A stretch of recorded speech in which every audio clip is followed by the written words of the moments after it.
que alguém me fora da aula. Então, foi meu...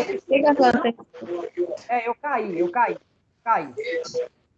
Eu até perdi onde você parou. Eu vou... Espera aí que eu estou colocando aqui no mudo.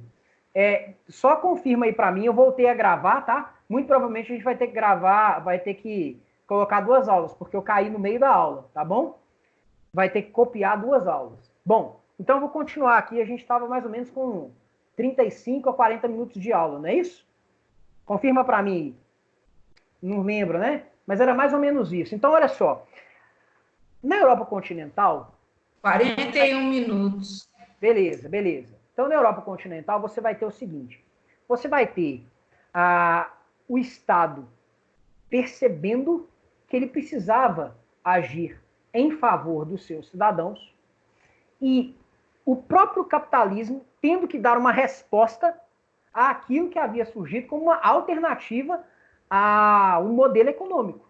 Então, dentro dos estados capitalistas, você vai ter a concepção de um estado social de direito, que é a complementação do Estado liberal, porque ele não vai negar as liberdades fundamentais. Ele vai dizer o seguinte, olha, além das liberdades fundamentais, existem outros direitos. Direitos de igualdade, que são os direitos sociais. A saúde, a educação, os direitos trabalhistas, os direitos previdenciários, o direito à moradia, o direito à alimentação.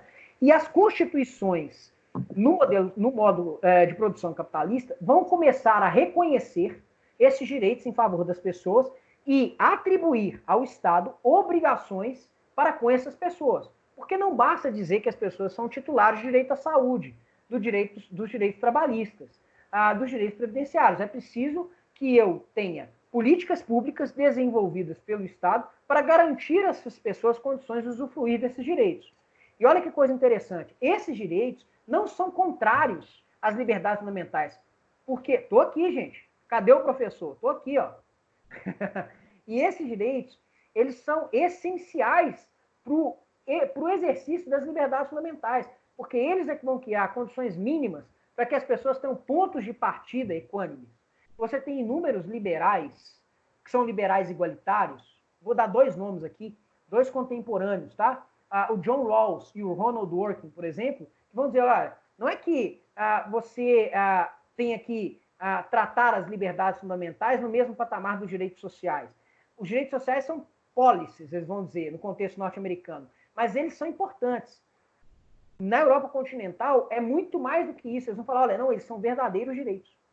Eles são direitos sem os quais a pessoa nunca vai, de fato, exercer as liberdades fundamentais. E as constituições começam a reconhecer esses direitos. Veja, não há uma ruptura com o modo capitalista de produção. Eles vão dizer assim, agora nós vamos manter o capitalismo, mas não é mais aquele capitalismo do século XIX.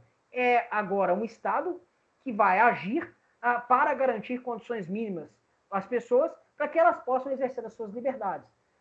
Existem deveres para o Estado. O Estado não é mais aquele que deve se abster, não é mais o Estado mínimo. O Estado deve agir criando políticas públicas, criando pautas públicas de vida boa para garantir às pessoas possibilidade de fato, serem consideradas iguais perante a lei. Não só iguais perante a lei, mas iguais na lei e iguais na prática. Não iguais no sentido estrito da palavra, totalmente iguais, mas pelo menos pessoas que tenham igualdade de oportunidades.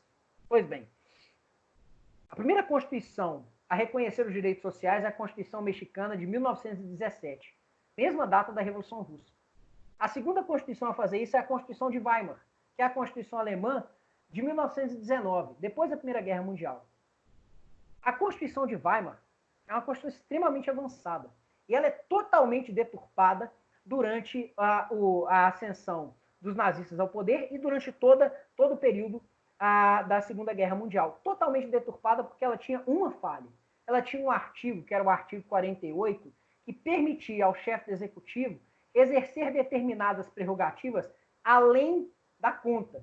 E, obviamente, que Hitler, quando ascende ao poder, ele começa a fazer uso desse artigo 48 para baixar diversas normas que atentavam, inclusive, contra as bases da Constituição de Weimar. Mas a Constituição de Weimar é uma das primeiras constituições sociais que nós temos. Então, peraí, eu já te dei muita informação. Eu vou, agora, nesse momento, sintetizar para você o que eu falei até aqui, tá bom? Olha só, eu falei que no século XX, início do século XX, a gente tem a crise do Estado liberal. Manifesta, em primeiro lugar, na Primeira Guerra Mundial, né, que vai fazer com que toda a Europa acabe que por quase que se devastar por completo, né? Em segundo lugar, nós temos a Revolução Russa, que vai romper com toda a lógica do Estado liberal. Ela é antiliberal no sentido de que ela vai garantir ela vai propugnar uma nova forma de desenvolvimento societário com a garantia de direitos sociais. Infelizmente, eles vão instrumentalizar as liberdades.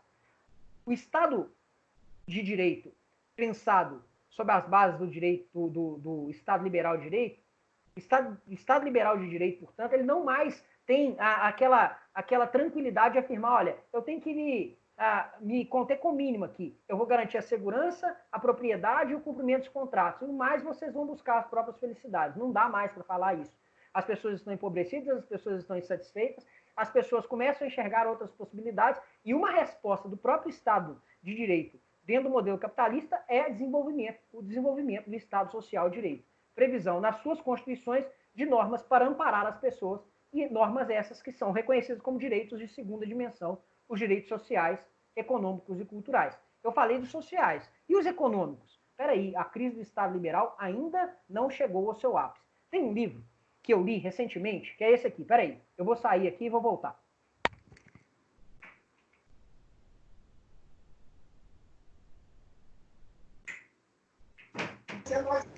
Mais um livro. Tem um livro que eu li aqui, ó. Mais um livro. Peguei a pessoa falando, ó. Tem um livro aqui, ó, 1929, A Grande Crise. Esse livro aqui é um livro de economia. Eu li porque eu estava suspeitando, né, que nós estivéssemos a viver uma fase de especulação na economia. Nós estávamos a viver uma especulação na economia muito grande, e isso começou a me assustar, e aí eu falei, não, deixa eu estudar, né, como é que aconteceu a crise de 29, para depois eu me aprofundar um pouquinho na crise de 2008, em relação à qual já tenho algumas informações, né, muito em decorrência de documentários que eu assisti, inclusive um muito bom, que chama Trabalho Interno, ganhou o Oscar em 2011, vale a pena, é um documentário técnico. Tem um filme também, esse eu ainda não assisti, mas diz que é muito bom, chama Grande Aposta, explica a crise de 2008, crise imobiliária de 2008, e esse aqui explica a crise de 29. Bom, por que eu estou falando dele? O Estado liberal de direito, principalmente nos Estados Unidos, depois da Primeira Guerra Mundial, ele começa a viver o seu ápice, né, nos Estados Unidos, porque os Estados Unidos vão se aproveitar daquele fato de que a Europa está em frangalhos e vão assumir o papel de hegemonia no mundo e hegemonia econômica. E o mercado de capitais, que é a base do capitalismo, vai se desenvolver muito nos Estados Unidos. E as pessoas, principalmente durante a década de 20, vão começar a confiar as suas riquezas ao mercado de capitais, porque o mercado de capitais vai ser uma promessa de enriquecimento, e um enriquecimento fácil. É aquela coisa assim, eu posso colocar o meu dinheiro aqui hoje e amanhã o meu dinheiro vai duplicar. E o que você começa a ter nas bolsas de valores, principalmente na Bolsa de Valores de Nova York? Uma ação especulativa muito grande. As pessoas começam a comprar coisas que são muito supervalorizadas e a valores que não condizem com aquilo que elas estão comprando, mas com a promessa de que no futuro aquilo que elas estão adquirindo vai valer muito mais. E elas investem em papéis, e esses papéis começam a circular com base em especulações, ou seja, aquele papel está circulando como um papel que vale 20, mas na verdade hoje ele vale 5. Ele está circulando com a promessa de que ele vai valer 20, mas não necessariamente ele vale 20. E o fato é que a gente começa a ter papéis circulando, mas sem lastro econômico para sustentar aquilo. Você começa a ter muitas pessoas que investem na Bolsa de Valores a partir de empréstimos contraídos, porque você tem uma facilidade na contração desses empréstimos. Não há uma regulação da atividade econômica. Você tem inúmeros trustes que se formam, inclusive para aumentar o valor das ações. você tem grupos de investimento que foram vendidos como sendo algo que ia proteger os norte-americanos contra qualquer tipo de quebra do sistema financeiro. E no momento de aclive do mercado de capitais, isso vai trazer rendimentos como nunca antes eles haviam imaginado. Então, durante a década de 20 nos Estados Unidos, eles vão ter uma fase assim de euforia muito grande. E isso sempre pensando na ideia de que, bom, o Estado tem que ser mínimo. Ele tem que garantir a segurança, a propriedade, o cumprimento dos contratos. O resto é cada um por si, né? E é interessante que no final da década de 20, você vai ter, por conta dessa excessiva especulação, uma bolha enorme no sistema do mercado de capitais, no sistema financeiro, e essa bolha vai estourar e a bolsa começa a cair vertiginosamente, dias após dias, a ponto de as pessoas perderem o dinheiro que elas haviam investido. Muitas ficaram pobres de um dia para outro, muitas perderam investimentos de uma vida inteira. E o detalhe é que a crise de 29, ela atestou empiricamente que um dos pilares do Estado Liberal de Direito, que era a teoria do Adam Smith, da mão invisível, bom, esse pilar, ele não se confirmava na realidade, porque a ideia era a seguinte, olha, quando nós tivermos situações de crise, a economia vai se autorregular, sabe? Porque existe uma mão invisível que vai equilibrar a procura e a oferta. Meus caros, quando você tem a queda da Bolsa de 29, a quebra da Bolsa de 29 e os sucessivos momentos, né, de venda exacerbada de ações, com a queda dos valores e com o empobrecimento em massa das pessoas, muitas pessoas perderam riquezas inteiras. O que acontece ali? Você tem a comprovação empírica de que essa ideia da mão invisível é uma abstração que não se manifesta na realidade. Deixa eu te contar, o mercado não se autorregula. Aí em 2008 você tem uma nova prova disso. E agora, em 2019, você tem outra prova disso. Aí eu sempre brinco assim, eu me considero um social-democrata. Eu sou um keynesiano na economia. Eu vou explicar Keynes agora. Eu sempre brinco assim, olha, o cara que é um liberal econômico ortodoxo, ele é um religioso. Porque ele acredita num dogma que empiricamente não tem base, mas ele continua acreditando. E não importa quantas crises vêm, ele vai continuar acreditando naquilo. Isso é coisa de religioso. E olha que eu sou religioso. Isso na religião não tem problema. Você acreditar em dogmas. Mas no campo econômico, onde pretensamente é onde agem os agentes racionais com base em análise de custo-benefício, isso soa estranho. E a crise de 29 desmentiu todos os pressupostos liberais do Adam Smith em torno da ideia de uma autorregulação do Estado. A ponto de a própria refundação da economia norte-americana ter que buscar onde? Ter que buscar no New Deal.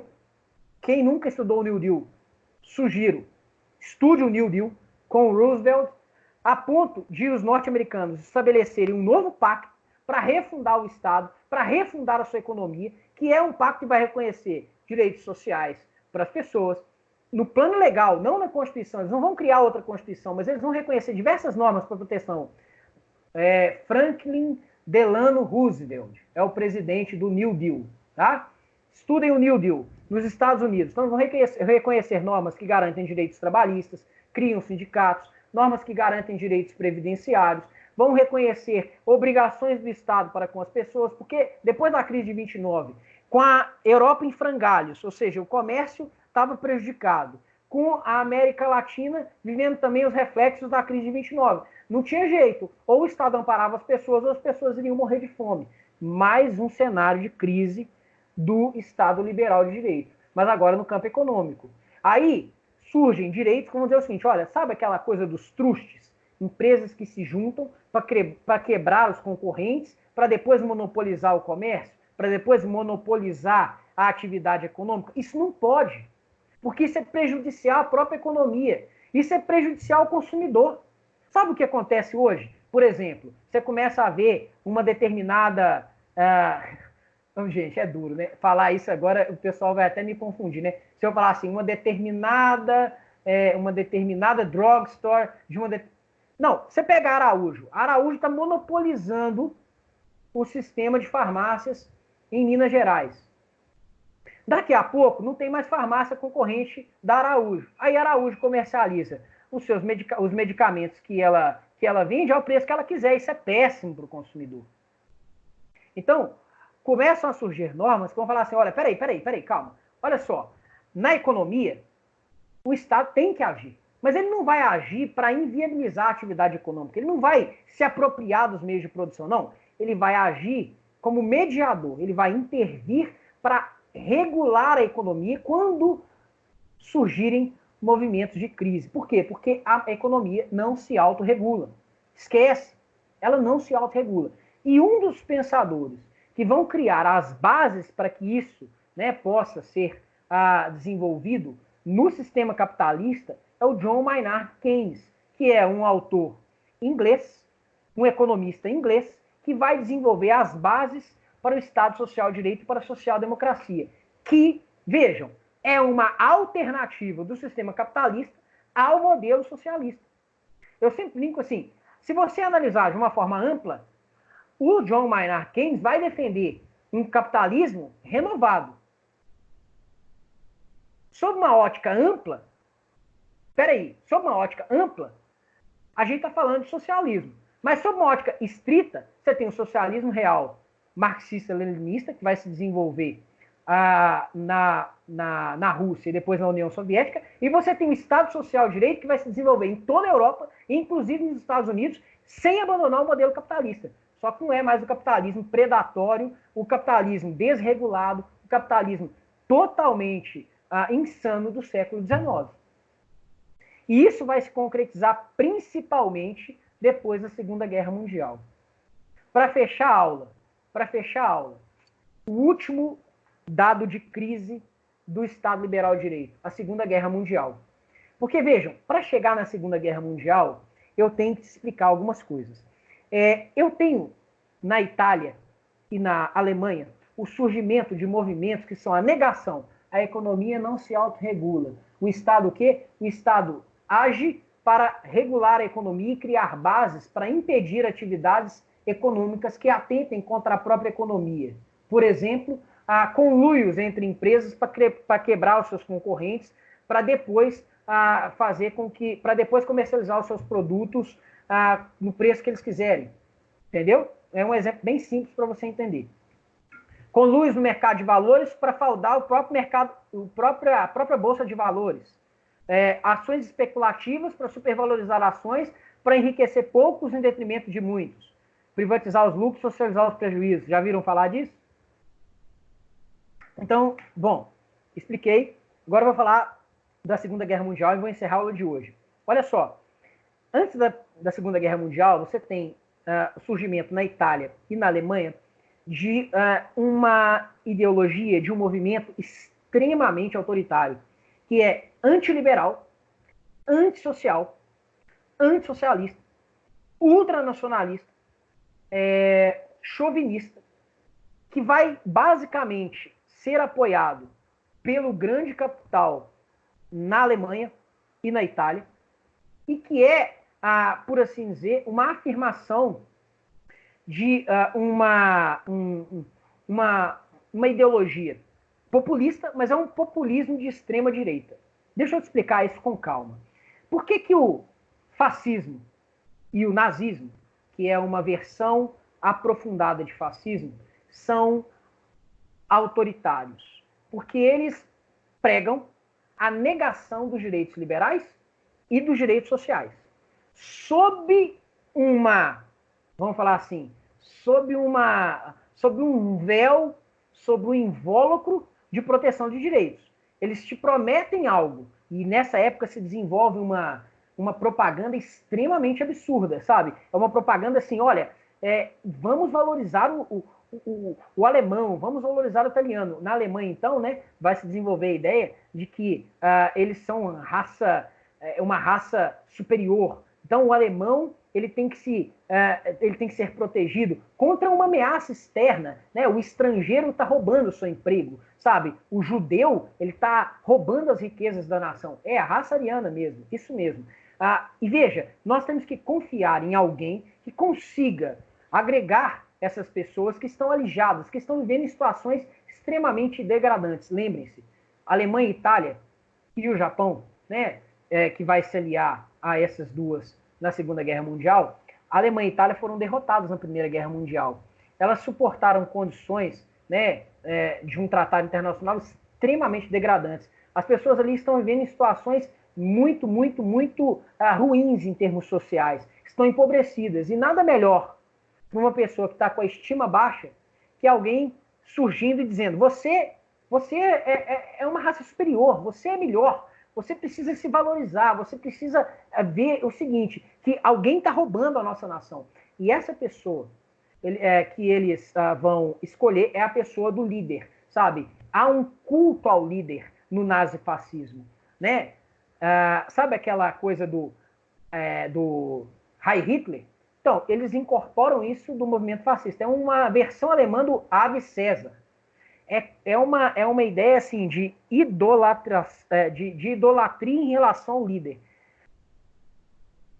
Ultranacionalista porque ela se desenvolve em torno do Estado Nacional, um fortalecimento do Estado Nacional, um Estado total, é um Estado que concentra em si toda a força e todo o poder, mas ele não vai se apropriar dos meios privados de produção. Pelo contrário, ele vai, a partir de uma lógica de amigo e inimigo, dizer o seguinte: olha, tem pessoas que não são mais bem-vindas aqui. E ele vai se desenvolver a partir, né, de investimentos na indústria armamentista, ele vai se desenvolver a partir, né, de investimentos na iniciativa privada, e sempre com a promessa populista de que aquilo vai gerar, a médio e longo prazo, uma melhoria das condições da nação. É um movimento ultranacionalista, repito, porque ele não vai conclamar as pessoas a se unir independentemente da sua nacionalidade. Não, ao contrário. Você, nacional, é melhor do que o estrangeiro. Né? O estrangeiro está roubando seu emprego, o estrangeiro está roubando a sua nação. E esse estrangeiro, na Alemanha, se personifica na figura do judeu. Bom, mas não são só os judeus que são perseguidos na Alemanha. Os judeus são perseguidos, as pessoas com deficiência são perseguidas, os estrangeiros são perseguidos. Uma categoria de pessoas que eu sempre me estranho, né, quando vejo isso: os ciganos são perseguidos, homossexuais são perseguidos, os socialistas são perseguidos. Inclusive, não sei se vocês já atentaram para isso, mas uma das questões fáticas que vão culminar, para a gente encerrar a aula, na ascensão, né, do fascismo, é exatamente a acusação dos nazistas, a ascensão do fascismo na Alemanha, né, do nazifascismo, vamos dizer assim, é a acusação dos nazistas de que os socialistas botaram fogo no Senado alemão. Né? Então, esse movimento ultranacionalista, antiliberal, porque ele nega as liberdades fundamentais. As pessoas não têm liberdades, as pessoas não podem pensar diferente daquele que é o líder da nação. Há um pensamento unificado em torno da ideia de que nós precisamos unificar o sentimento, o espírito daquele Estado, no caso da Alemanha, né? Ultranacionalista, antiliberal, antissocialista, autoritário. Esse Estado é a negação do Estado liberal e ele é a antítese do socialismo, que vai conclamar as pessoas a se unir em torno de um projeto, independentemente de nação. O socialismo vai conclamar os trabalhadores a se unir. O nazismo, não. E, como eu disse, é um movimento que vai ser extremamente financiado pela iniciativa privada, pelos grandes detentores de poder econômico nos mais diversos locais do mundo, mas principalmente, né, os grandes detentores de poder econômico que têm as grandes fábricas na Alemanha. E, mais do que isso, para a gente encerrar e para vocês entenderem o que eu quero dizer, é um movimento que vai negar muito do que foi construído em termos de base intelectual naquele contexto anterior ao nazifascismo. Você vai ter, por exemplo, eventos estranhíssimos de queima de livros, queima de obras, estabelecimento de uma censura prévia. Você vai ter um enrijecimento das normas dentro desses estados, a ponto de esse estado se tornar um estado total e a ponto de nós chegarmos a uma situação em que vai haver a declaração de guerra da Alemanha contra acho que não estou certo disso, tem que conferir. Eu acho que o primeiro lugar, né, que eles avançam é sobre a Polônia, não é isso? Eu não estou certo, tenho que pesquisar. Mas a declaração da Segunda Guerra Mundial, essa Segunda Guerra Mundial vai se lastrar entre as mais diversas nações. O próprio Brasil, curiosamente, né, ele se filia aos aliados no final da guerra, quase, e havia uma contradição muito grande, porque se vocês pegarem, né, o Estado Novo, ele tem várias faces, né, que o aproximam muito do fascismo. Né? As pessoas se enganam, né, quando pensam que o Getúlio Vargas foi um cara, né, vamos falar assim, um populista de esquerda. Pelo contrário, né, a Constituição que ele outorgou, a Constituição de 37, ela tem o apelido de polaca, porque ela foi inspirada na Constituição autoritária da Polônia, que tinha faces fascistas, ok? É óbvio, no final da guerra, quando, né, tudo já indicava que os aliados iriam vencer, o Brasil apoia os aliados, e aí vai surgir uma grande questão aqui. Olha, como assim? A gente está apoiando uma luta contra a ditadura, mas a gente vive uma ditadura. Aí você vai ter um enfraquecimento ali da ditadura Vargas, você tem no final da ditadura Vargas a CLT, mas antes, né? Antes o próprio direito de greve era proibido durante a ditadura Vargas, né? Era proibido o lookout e era proibido o direito de greve. Então, isso serve para chamar a atenção das pessoas. Tá? Com o fim da Segunda Guerra Mundial, e aí eu encerro a minha aula, com o fim da Segunda Guerra Mundial, surge um consenso de que, veja, não basta reconhecer direitos apenas dentro do Estado, porque às vezes é o próprio Estado que viola os direitos mais básicos das pessoas.